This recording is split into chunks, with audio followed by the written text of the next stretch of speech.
سبق پھر پڑھ صداقت کا، عدالت کا، شجاعت کا، لیا جائے گا تجھ سے کام دنیا کی امامت کا۔ بسم اللہ الرحمن الرحیم۔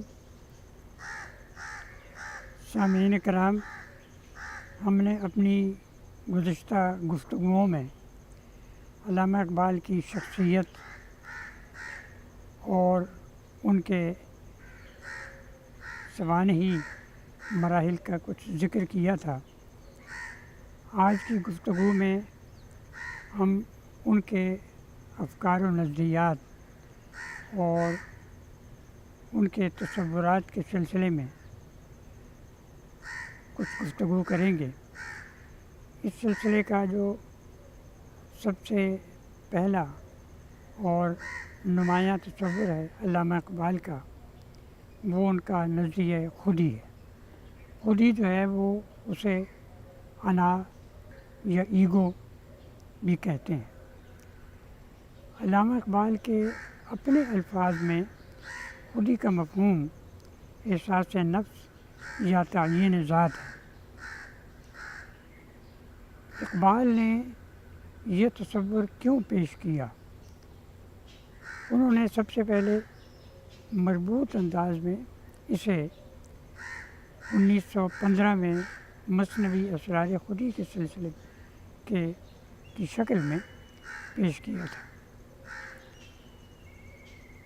یہ 20ویں صدی کا ابتدائی زمانہ تھا اور اس تصور کے پیش کرنے کا ایک خاص پس منظر ہے۔ سب سے اہم بات تو یہ تھی کہ ہندوستان کے مسلمان اور دنیا کے دیگر خطوں کے مسلمان بھی استعماری طاقتوں کے غلام تھے۔ انگریزوں نے ہندوستان پر قبضہ کر رکھا تھا اور ہندوستانی ان کے غلام تھے، اور غلامی جو ہے وہ ایک ذہنیت کا نام ہے۔ غلامی میں انفعالیت، سر جھکا دینا، قنوطیت، جمود، تقلید، تنگ نظری اور اس طرح کی خرابیاں از خود پیدا ہو جاتی ہیں۔ علامہ اقبال نے اپنے ایک لیکچر میں یہ کہا تھا کہ ہم ہندوستانی وہ بدقسمت قوم ہے جو حکومت کھو بیٹھی ہے، اور جب حکومت کھو بیٹھی ہے تو اس کے ساتھ ساتھ وہ زندگی کے دوسرے شعبوں میں بھی زوال پذیر ہو گئی۔ اب پھر اس میں مغرب کے اثرات بھی تھے، اور اس وجہ سے مسلمانوں کی حالت خاصی دگرگوں اور ناگفتہ بے تھی۔ اس کا ذکر علامہ نے اس زمانے کی ابتدائی دور کی کچھ نظموں میں کیا ہے، جیسے مثلاً جواب شکوہ کا ایک بند ہے کہ فرقہ بندی ہے کہیں اور کہیں ذاتی ہے، کیا زمانے میں پنپنے کی یہی باتیں ہیں۔ تو اس طریقے سے انہوں نے اس بات کی نشاندہی کی کہ ہمیں اپنی اصلاح کی ضرورت ہے۔ اب اصلاح کے لیے ایک تو فرد کی اصلاح ہے اور ایک قوم کی اصلاح ہے۔ فرد کی حیثیت جو ہے وہ ایک دیوار میں ایک اینٹ کی سی ہے، اور جب بہت ساری اینٹوں کو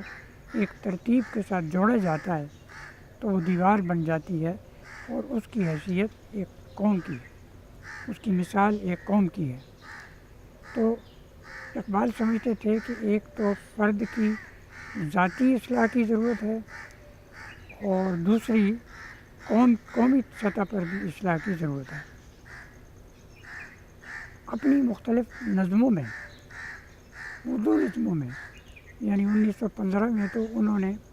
اسرار خودی کی شکل میں ایک مثنوی پیش کی، مربوط اور منظم، لیکن اپنی اردو نظموں میں بھی وہ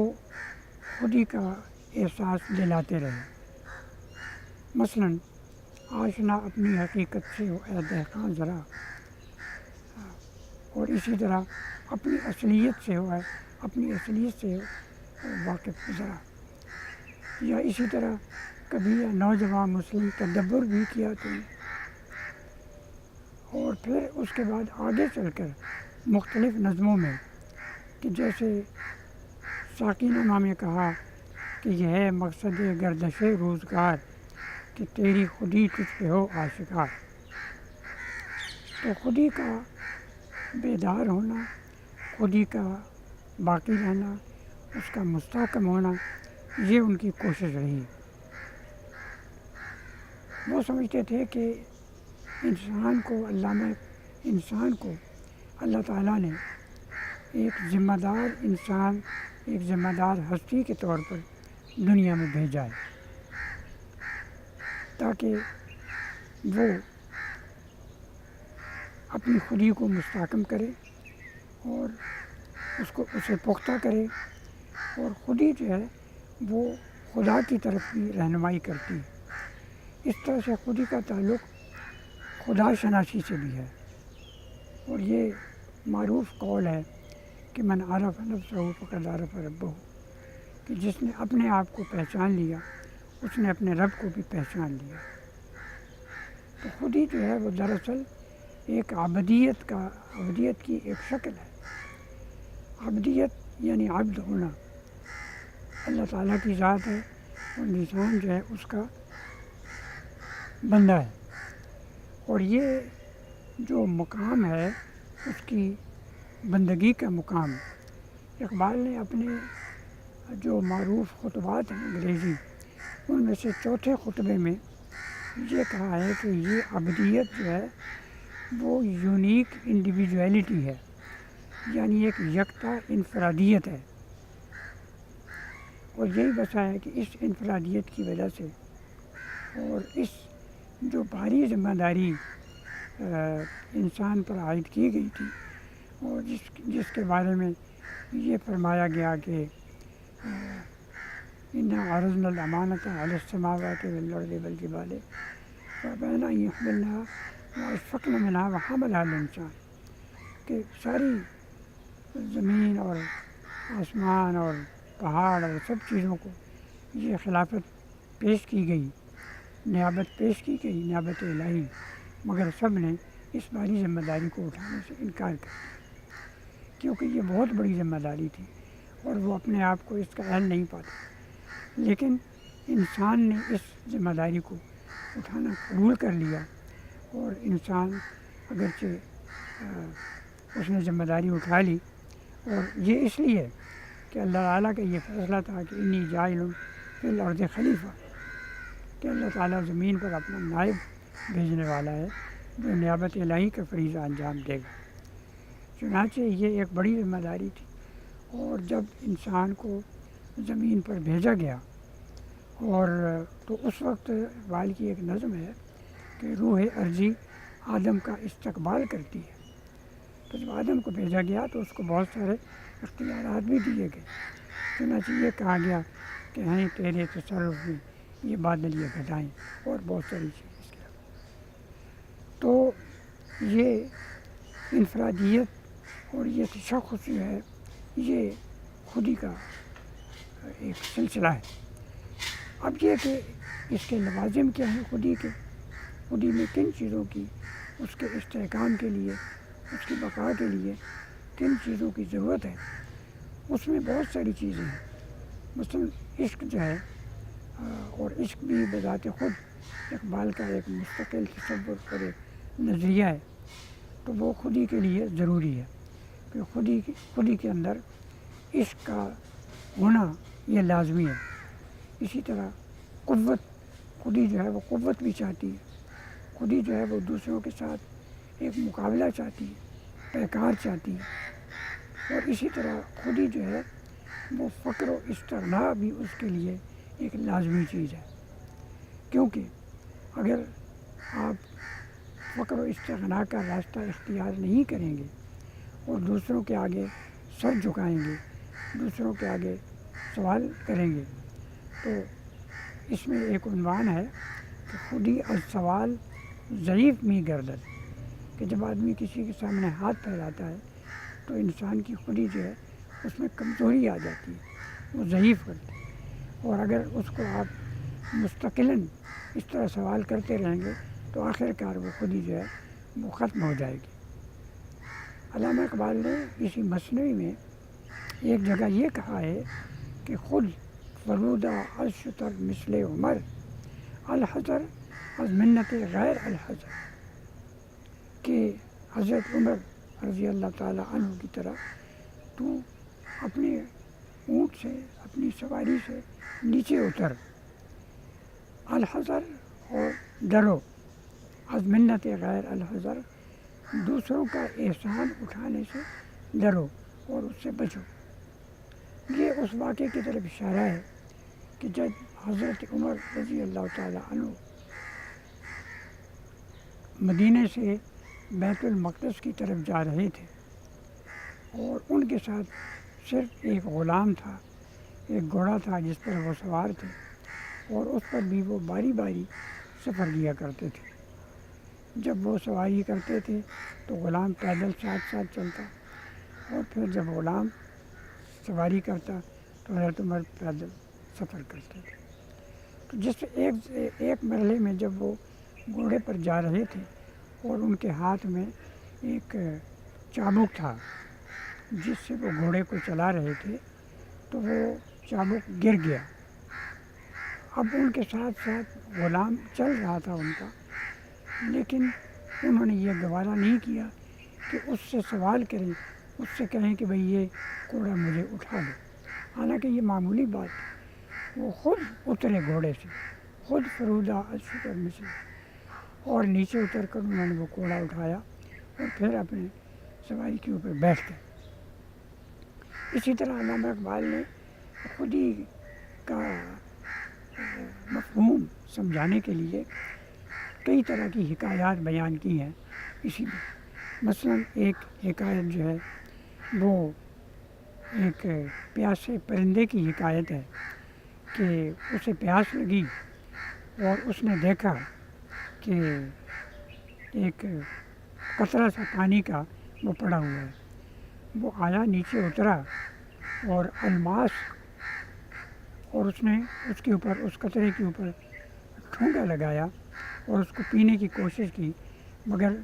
اس کی چونچ جو ہے اس سے ٹکرا کر رہ گئی۔ تو اس نے دیکھا تو وہ ایک الماس تھا، ہیرا سفید رنگ کا۔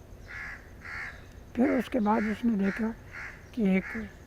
پتے پر شبنم کا قطرہ ہے، تو اس نے جا کے اس کو پی لیا۔ تو اب یہاں وہ حکایت میں بیان کرتے ہیں کہ اس نے شبنم جو ہے اس نے یہ پوچھا الماس سے کہ اس نے مجھے تو وہ اس نے میرا تو وجود اس نے ختم کر دیا اور تم باقی ہو۔ تو اس نے کہا کہ اس لیے کہ میں ٹھوس ہوں، میری خود ہی مستحکم ہے، اور تم جو ہے ایک پانی کی طرح ہو، تو تمہیں اس نے پی لیا ہے۔ اسی طرح ایک الماس و زغال کی حکایت بیان کی ہے۔ ایک الماس تھا اور ایک زغال تھا، یعنی کوئلہ جو نسبتاً نرم ہوتا ہے۔ تو وہ جو کوئلہ ہے وہ اس نے یہ کہا کہ الماس نے کوئلے نے یہ شکایت کی کہ الماس جو ہے تمہیں تو بادشاہوں کے تاجوں کی زینت بنایا جاتا ہے اور مجھے بھی ہے وہ بٹی میں جھونک دیا جاتا ہے، تو اس کی کیا وجہ ہے؟ اس نے الماس نے یہی کہا کہ میں ایک ٹھوس حیثیت، میری خود ہی مستحکم ہے اور میں ٹھوس حیثیت رکھتا ہوں، اور تم جو ہو وہ نرمی ہے تمہارے اندر، اس لیے تمہیں اٹھا کر پھینک دیا جاتا ہے۔ تو اقبال نے خودی کی تربیت کے لیے اور اس کے استحکام کے لیے بھی اس طریقہ بتایا ہے، اور وہ 3 مراحل ہیں اس کے جس میں اس کی خودی کی تربیت ہوتی ہے۔ ایک تو ہے اطاعت الہی، یعنی سب سے اہم بات یہ ہے کہ خودی کا استحکام جو ہے اس کے لیے یہ ضروری ہے کہ انسان اپنے آپ کو اللہ تعالیٰ کی اطاعت میں دے دے،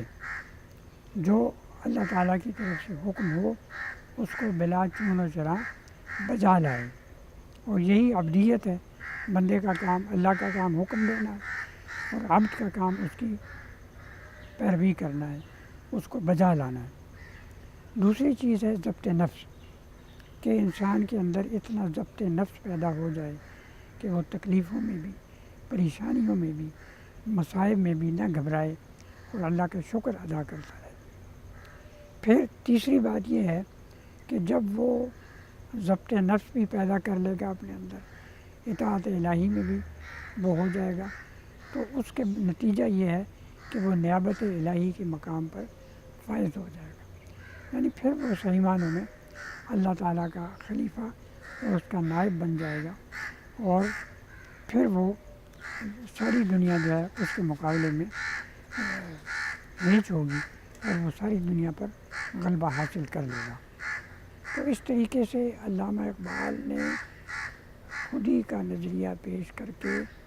انسان کو یہ سمجھانے کی کوشش کی ہے کہ جب تک آپ